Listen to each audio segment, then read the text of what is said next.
சீப்பை ஒலிக்கி வச்சிட்டேன், இனிமே கல்யாணம் நின்றோம் அப்படின்னு ஒரு காமெடி வரும். அந்த மாதிரி டிஎம்கே புத்திசாலித்தனமா ஒண்ணு பண்றேன்னு சொல்லி காமெடி பண்ணிருக்காங்க. டிவிக்கேல நைட் டைம்ல ஒரு நிகழ்ச்சி நடக்குது. புசியானந்தும் அங்க போறாரு. அங்க கரண்ட் எல்லாம் கட் பண்ணிடுறாங்க. சரி கொஞ்ச நேரம் வெயிட் பண்ணுவோம் அப்படின்னு வெயிட் பண்றாங்க. அங்க இருக்கவங்களா நீங்க எவ்வளவு நேரம் இருந்தாலும் கரண்ட் வராது, எங்களுக்கு வந்து மேல இடத்துல இருந்து உத்தரவு வந்திருக்கு அப்படின்னு சொல்றாங்க. சரி ஜெனரேட்டர் எல்லாம் போட்டு ஸ்டேஜுக்கு மட்டும் லைட் வர மாதிரி அந்த ஃபங்க்ஷனை பண்ணிடுறாங்க. இதே மாதிரி வேற ஒரு ஏரியால அந்த மாதிரி நிகழ்ச்சி நடக்குது. அங்கேயும் கரண்ட் கட் பண்றாங்க. இந்த வாட்டி நம்ம பசங்க பண்ண சீனை பாருங்க. எல்லாரும் மொபைல்ல டார்ச் லைட் ஆன் பண்ணி வச்சு பேசிருக்காங்க. இந்த கரண்ட் கட் பண்றதெல்லாம் எங்க கிட்ட வேணாம், நாங்க கரண்டே இல்லாம பேசுவோம், மைக்கே இல்லாம பேசுவோம், ஏன் நாளைக்கு சட்டமன்றத்துல இதை விட வேகமா பேசுவோம் அப்படின்னு சொல்லி மாசான ஒரு ஸ்பீச் பேசியிருக்காங்க.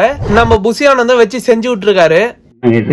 நீங்க தான் சொல்றீங்க நல்ல ஆச்சு, அருமையான ஆச்சு, அருமையா செஞ்சுன்னு. அப்புறம் எதுக்கு உங்களுக்கு இந்த பயம்?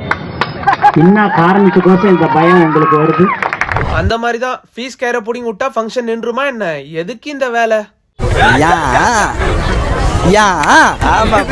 நம்ம சேனல்ல எல்லா தளபதி அப்டேட்ஸும் வரும். தயவுசெய்து சப்ஸ்கிரைப் பண்ணிங்க. பாய்.